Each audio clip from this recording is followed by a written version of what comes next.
नमस्कार जय जगन्नाथ आपण मानक आमर एसएमएस चैनल स्वागत अछि।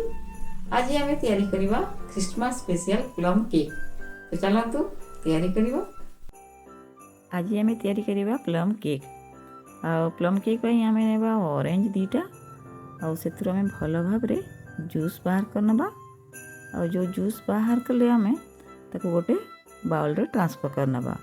आ सेथुर आम ऐड कर देबा आलमंड, वालनट, पिस्ता, काजू, किशमिश, ब्लैक रेजिन माने होची कला अंगूर आ किछि टुटू फ्रूटी। एबे सब सामग्री को आमे गोटे पैन रे ट्रांसफर कर देबा और किछि समय पय ताको बॉईल करिकि सॉफ्ट कर नबा। फ्लेवर पई एथरे खंडे दालचीनी आमे ऐड कर देबा।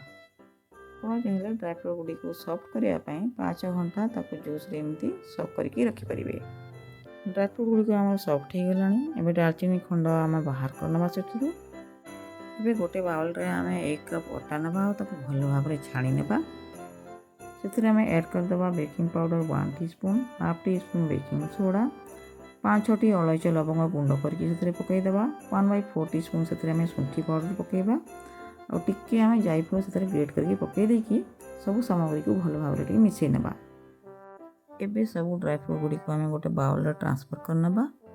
सेथुरे ऐड कर देबा आमे हाफ कप गुड़। आपण गुड़ ग्रेट करके भी नहीं पारिबे नले गुड़ पाउडर नले ब्राउन शुगर। ऐड कर देबा आमे सेथुरे half cup refined oil, 1/4 cup आमे सेथुरे ऐड कर देबा क्षीर और ताको भलो भाव रे गोळी नेबा और सेथुरे ऐड कर देबा आमे 1 टीस्पून वैनिला एसेंस। एबे अल्प अल्प आमे सेथुरे अटा पकेबा और ताको गोळेबा। एका बेले सब अटा पकेबानी, एमती धीरे धीरे अल्प अल्प करी पकेबा 2-3 थर करिकि ताको भलो भाव रे गोटे सेमी थिक गोटे बैटर आमे प्रिपेयर करबा।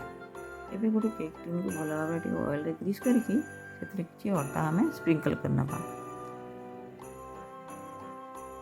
देखंतु बैटर कंसिस्टेंसी एमिति रहिबो। एबे केक बैटर को आमे गोटे टिन रे ट्रांसफर कर दबा और स्पैचुला सहायता रे ताको टिके टिन रा सब आड़ टिके स्प्रेड करनबा। टिके टेप कर दबा जो द्वारा कि सब एयर बबल सेथुरो हमर बाहरी जीवो। एबे सब ड्राई फ्रूट गुडी को आमे केक बैटर ऊपर एमती पकई नेबा। वीडियो टी भल लागिले लाइक और सब्सक्राइब करिवे। एबे 180 डिग्री रे कन्वेक्शन मोड रे ताको 45 मिनिट हमें बेक करिबा।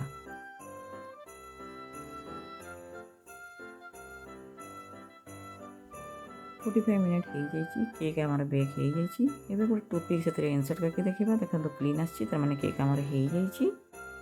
केक को ठंडा करनबा और ताको अनमोल्ड कर देबा। और देखो मु काटिकी देखौछि देखंतु हमर केक केते सॉफ्ट टेस्टी और स्पंजी हेछि। देखंतु हमर प्लम केक रेडी हो जाइए।